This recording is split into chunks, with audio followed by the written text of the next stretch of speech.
था, ऐसे मत फोड़ना। किताब के टर्म बहुत कठिन हैं और किताब के टर्म पे मैं जाने भी आपको नहीं देना चाहता, समझ रहे हो? क्योंकि मुझे पता है कि आप उसमें जाओगे तो आपको दिक्कत होएगी।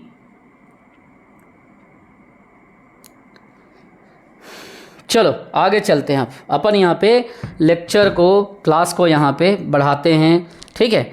अब हम लोग बेसिक चीज़ों को पढ़ लिए। अब हमको यहाँ पे देखना है अनुसंधान की प्रक्रिया के सोपान, ठीक है। क्वेश्चन का हमारा टॉपिक क्या है? सोपान। अनुसंधान की प्रक्रिया का जब आप देखोगे तो अनुसंधान की प्रक्रिया के कितने सोपान बताया मैंने प्रिया? 8 सोपान बताया बेटा। देखो समझना आप इस चीज को।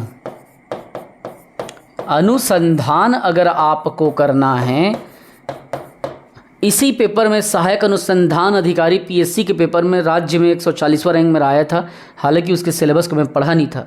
सहायक अनुसंधान अधिकारी होता आज तुम्हारा दीपक सर, थोड़ा सा भी पढ़ लेता तो ठीक है। आई एम हैप्पी कि मैं स्टेट में 140वां रैंक पीएससी में ला दिया, कोई दिक्कत नहीं। सिलेक्शन नहीं हुआ तो क्या हुआ।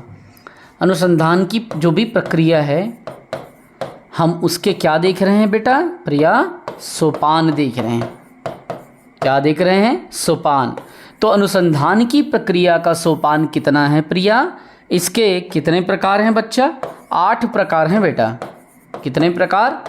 8 प्रकार। अब 8 प्रकार कौन कौन से हैं?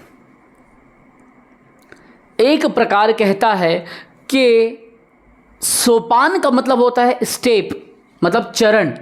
तो रिसर्च की जो प्रक्रिया है, रिसर्च प्रोसीजर के जो स्टेप है उसी को हम लोग यहाँ पे देख रहे हैं। तो यहाँ पे मैं लिख देता हूँ स्टेप्स या सोपान, स्टेप्स। तो पहला क्या होता है? सबसे पहला जब आप अनुसंधान में जाओ तो अनुसंधान की प्रक्रिया में पहला क्या आता है बच्चा? तो पहला आता है अनुसंधान के समस्या का सूत्रीकरण। पहला क्या होता है? सूत्रीकरण होता है बेटा। सूत्रीकरण मतलब आपको फार्मूलाइजेशन करना पड़ेगा, आपको अनुसंधान के प्रॉब्लम को फार्मूलाइज करना पड़ेगा कि एक्चुअल में क्या क्या बेसिक समस्याएं हैं। दूसरा क्या होता है कि अनुसंधान का अभिकल्प तैयार करना। अब आपने फार्मूलाइजेशन कर लिया, मान लीजिए आपने क्या किया, सबसे पहले में सूत्रीकरण किया या फार्मूलाइजेशन किया। अब आपको दूसरा क्या करना है कि इसी सूत्रीकरण का डिज़ाइन तैयार करना है या अभिकल्प तैयार करना है। ये दूसरा सोपान, दूसरा चरण होता है। तीसरा में आपको ध्यान रखना है, तीसरा क्या होता है? तीसरा होता है आपका जब आप डिज़ाइन तैयार करते हो तो उस समय पे क्या होता है मालूम है? डिज़ाइन तैयार करने के लिए डाटा की ज़रूरत पड़ता है। तो जो डाटा या उपकरण हैं, जो इक्विपमेंट्स है, उसको विकसित करना पड़ता है। तो यहाँ पे प्रदत्त संग्रह मतलब डाटा जो आपने कलेक्ट किया है उसके उपकरण को विकसित करना, मतलब उसको इम्प्लीमेंट करके देखना जो भी डाटा आपने लाया। तो डाटा संग्रह या डाटा कलेक्शन, फिर उपकरण विकसित करना। तो इसमें इक्विपमेंट्स या उपकरण पे बात की जाती है, उपकरण को विकसित की जाती है, जो कि किस पे आधारित होता है? डाटा के कलेक्शन पे आधारित होता है श्रद्धा। चौथा क्या होता है? आपको कहा जाता है कि आपने डाटा ले आया। अब आप डाटा मतलब सूचना ले आया, सूचना या जानकारी। अब आपको कहा जाएगा कि आप क्या करो, नमूना लेके आओ। क्या बोलेगा? नमूना पे अगला चरण बोलेगा कि प्रतिदर्श का चयन करो, अर्थात सिलेक्शन ऑफ सैंपल्स। प्रतिदर्श का चयन करने की बात आएगा, अर्थात नमूना की बात आएगा। और आप यहाँ पे सैंपल ला करके क्या करोगे? उस पे काम करोगे। अब आपने सूचना तो ले आया, अब आपको कहा जाएगा कि केवल सूचना से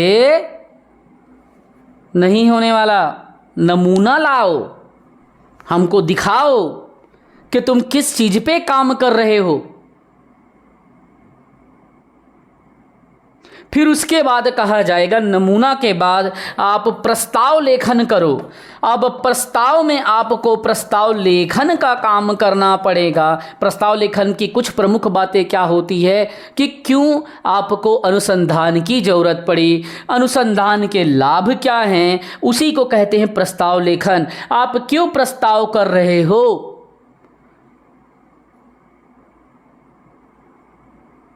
या क्यों आवश्यकताएं पड़ा, जरूरत क्या है इस अनुसंधान का।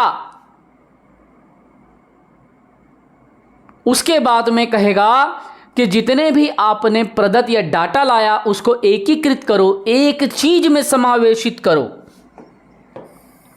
अगला क्या कहा जाएगा, छठवां में कहा जाएगा आपको, क्या कहा जाएगा, प्रदत्त का एकीकरण या इंटीग्रेशन ऑफ डाटा, इंटीग्रेट करने को कहा जाएगा। जो भी अनुसंधान के प्रस्ताव हैं उसको आप लेखन के रूप में दे दिए कि क्यों जरूरत पड़ा, क्या लाभ है।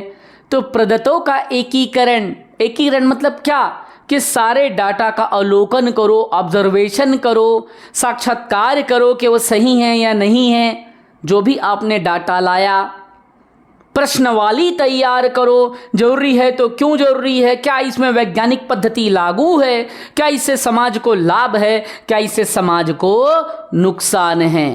तो प्रदत्तों का एकीकरण छठवा, या डाटा जो आपने लाया उसका एकीकरण। एकीकरण किसका, तो डाटा का। प्रश्नावली इत्यादि के माध्यम से चेक किया जाएगा कि वो समाज में कहीं नुकसान तो नहीं होगा। जब भोपाल गैस त्रासदी हुई तो कंपनी का क्या नाम था, क्यों यहाँ पे उन्हें लाइसेंस दिया गया, उसका सीईओ कौन था, भोपाल गैस त्रासदी पे कौन से गैस रिलीज हुआ, क्या वो गैस नुकसानदायक है, मेथिल आइसोसाइनाइड MIC गैस का नाम, कंपनी का नाम यूनियन कार्बाइड, उसके मालिक का नाम वॉरेन एंडरसन। भोपाल गैस त्रासदी कब हुआ था, क्यों जरूरत पड़ी अनुसंधान की, समाज में क्या नुकसान करके गया या समाज को क्या फायदा मिला। यही सारे प्रश्नों का यहां पे बात आता है, ये सारे चीजों का बात आता है, ये सारे प्रश्न आते हैं। क्योंकि इन प्रश्नों के बिना अनुसंधान अधूरा है। इन प्रश्नों के बिना अनुसंधान क्या है, जब तक आप प्रदत्तों का एकीकरण नहीं करोगे, डाटा को इंटीग्रेट नहीं करोगे, तब तक ये क्या होगा, अनुसंधान अधूरा होगा। लिवेंद्र जी 1982 नहीं है, 1984 है, ठीक है। Shraddha ji very good. तो ये चीज याद रखेंगे, एकीकरण के बिना अनुसंधान अधूरा है। उसके बाद में जब हमको ये सारा एकीकरण इत्यादि हमने कर लिया, तब यहाँ पे क्या होगा, उसका प्रोसीजर होगा, प्रसंस्करण और विश्लेषण। प्रसंस्करण मतलब क्या, प्रोसीजर। तो यहाँ पे आपको याद रखना है कि प्रसंस्करण भी होगा और उसका एनालिसिस होगा, विश्लेषण, ठीक है। तो जो भी आपने क्या किया, डाटा लाया, उसका प्रसंस्कृत किया जाएगा, अर्थात संपादन किया जाएगा, अलग अलग हिस्सों में वर्गीकरण किया जाएगा, टेबुलेशन या सारणी बना बना के वर्गीकरण किया जाएगा, विश्लेषण किया जाएगा, सामाजिक रूप से, आर्थिक रूप से, अलग अलग दृष्टिकोण से विश्लेषण होगा। तो इसी को प्रदत्त प्रसंस्करण और विश्लेषण कहते हैं। प्रसंस्करण होगा प्रोसेसर, ताकि उसको रूप दे सकें अनुसंधान को। और लास्ट में 8वें नंबर पे क्या होगा श्रद्धा, जितना भी आपने प्रोसेस किया वो क्या कहलाएगा, शोध कहलाएगा। तो शोध का क्या बनता है, लास्ट में रिपोर्ट लेखन होता है। कोई भी चीज को बनाते हो तो बिना रिपोर्टिंग के, बिना रिपोर्ट के आप कुछ नहीं कर सकते। तो अंतिम में लास्ट में 8वां सोपान, नहीं लिवेंद्र बहुत बढ़िया आपने कोशिश किया, कोई दिक्कत नहीं, बहुत अच्छी बात है। तो ये क्या हो गया, 8वां में आपको रिपोर्ट पेश करना पड़ता है। शोध रिपोर्ट का प्रारूप, प्रारूप मतलब प्रारूप बनाओगे, ड्राफ्टिंग करोगे, शीर्षक तैयार करोगे, शीर्षक की पृष्ठभूमि पे काम करोगे, विषय की सूचियां बनाओगे कि क्या क्या विषय कहाँ कहाँ पे काम किया, शीर्षक के ऊपर नामावली बनाओगे, क्रियाविधि बनाओगे कि हमने ये काम किया, और लास्ट में आप क्या करोगे, निष्कर्ष निकालोगे। समझ आ गया? अनुसंधान की प्रक्रिया कैसे गुजरी? सबसे पहले अनुसंधान की समस्या का हमने सूत्रीकरण किया, सबसे पहले सूत्रीकरण पे हमने काम किया, फिर उसके बाद में हमने अभिकल्प या उसके डिज़ाइन पे काम किया, फिर हमने उपकरण को विकसित किया, हमने देखा कि कैसे हम इस पे क्या करें, प्रदत्त के या डाटा के प्रकार पे काम करें। विकसित करना मतलब डाटा के प्रकार पे काम करना, डाटा एकत्र करने की विधि पे काम करना, वो सब कहता है उपकरण को विकसित करना। तो डाटा पे मुख्यतः यहाँ पे डाटा पे काम किया जाता है, डाटा को विकसित करना, डाटा के लिए मेथड बनाना। ये चौथा में नमूना